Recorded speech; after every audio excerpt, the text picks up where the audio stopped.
At iyon, mapagpalang araw sa ating lahat mga kaligam, mga kapadyak. Ano? Eto, napagawa tayo ng isang reaction video. Dahil meron lang tayong gustong iparating sa ating mga manonood at sa mga taga-subaybay netong isa sa mga beneficiary ni Kalingap Prab. Siguro naman nabasa nyo na at nakita nyo sa aking thumbnail.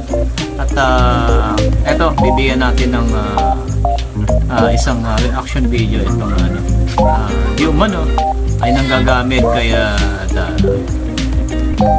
at bago nga pala ang lahat, kung di ka pa po nakasubscribe sa aking YouTube channel, please subscribe my YouTube channel Kalingap Tony at pakilike mo na rin po itong aking video at pa-share na rin po kung di ka pa po nakasubscribe. Subscribe po. At yun, eto nga sa mga kunwari na avid fan netong si Dara, no, nakakalungkot lang kasi ginagamit pa nila itong si Dara para lang makapanghingi, makapang-utot ng pera sa mga mga supporters at mga sponsors, no, ni Dara at saka yung mga gustong tumulong kay Dara. Ay nahihingan pa nitong scammer na ito, no. Grabe, hindi na sila nahiya at hindi na sila tinamaan ng ng kahit konting kilabot sa ginagawa nila. Dahil imagine mo, ginagamit niyo pa tong si Dara para lang makapanghingi ng pera, no? Eto nga, yung conversation ni Dara at saka nitong gumawa ng page niya, no? Tsaka sa sobrang kapal na mukha nung gumawa ng page na to, ay mas marami pa yung kanyang followers at nag-like sa page niya kaysa rin sa talagang original na may-ari, itong kaya Dara mismo na Facebook page, no. Hindi ko alam kung gaano nakatagal itong ginagawa nitong nasabi na page, no. Nung una pa nga ay nakikiusap na wag daw i-post ang conversation nila ni Dara, yung message niya, no, para saan, no. Itong mga ito ay napaka-grabe na, no. Ginagamit nila yung pagiging popular ni Dara na hindi naman nila alam na malalaman din ito ni Dara, no?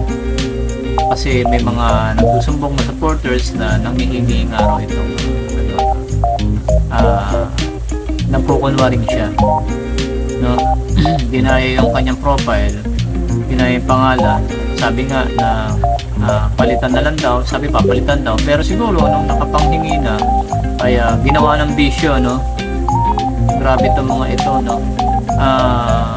Hindi na sila nakontento na pinart time lang nila, no. Talagang ginawa na nilang hanap buhay ang pang-scam, no. Grabe, palala ng palala ang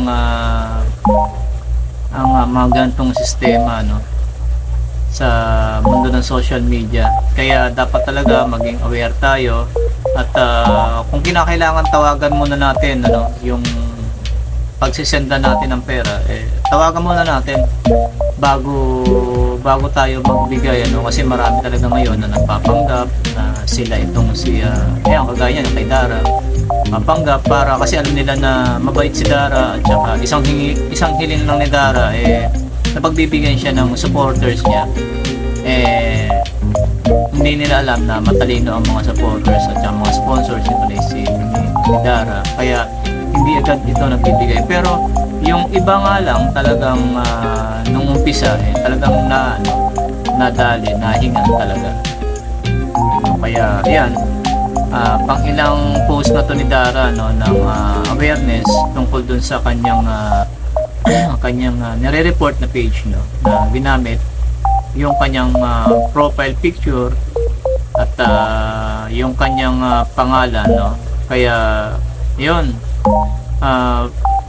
advice ko kay Dara, pwede ka manghingi ng tulong kay Kuya Bal at matrace itong page na to, hindi na makapangloko pa ulit, ano.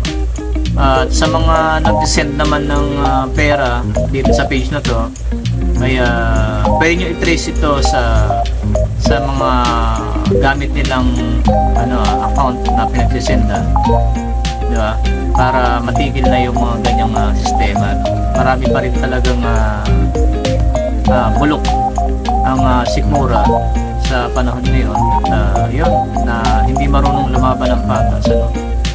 At hindi nila ginagawang part-time ito, bagkus ito ay ginagawa nila talagang hanap buhay na, no? Ganun kakapal ang mga mukha nitong mga scammer na to. Kaya dapat ito talaga ay may report yung kanilang ginagamit na page, ano, para para mahinto.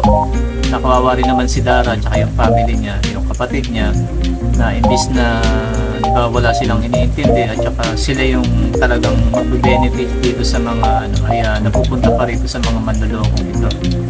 Kaya yan, sa mga supporters po ni Dara, tawagan niyo po muna siya bago kayo magbigay, or sinabi naman po ni Dara na hindi talaga siya nanghihingi, no?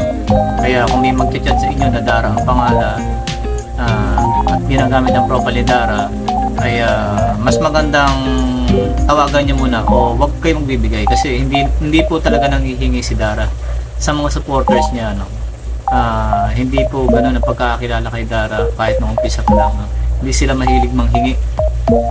Naghihintay lang sila ng kung ano ibibigay sa kanila at kontento sila sa ganon. Dahil nakakabilib dito, at saka kaya nagkaroon siya ng maraming sponsors at supporters dahil sa ganyang attitude niya, no, na hindi sila palahig. At yun nga, sa mga supporters si Dara, paki-spread po itong video na to para makarating pa, no, sa mas marami pa na supporters si Dara, hindi lang sa Facebook pati sa YouTube at sa TikTok para mahinto yung ganitong pang-argabyado kay Dara, no? At yun nga, unang-una, para makasigurado kayo, tawagan niyo muna yung account na yan na nanghihingi, no? So kung nag-video call, wag lang basta-basta voice call, no? Video call, at wag lang basta-basta chat.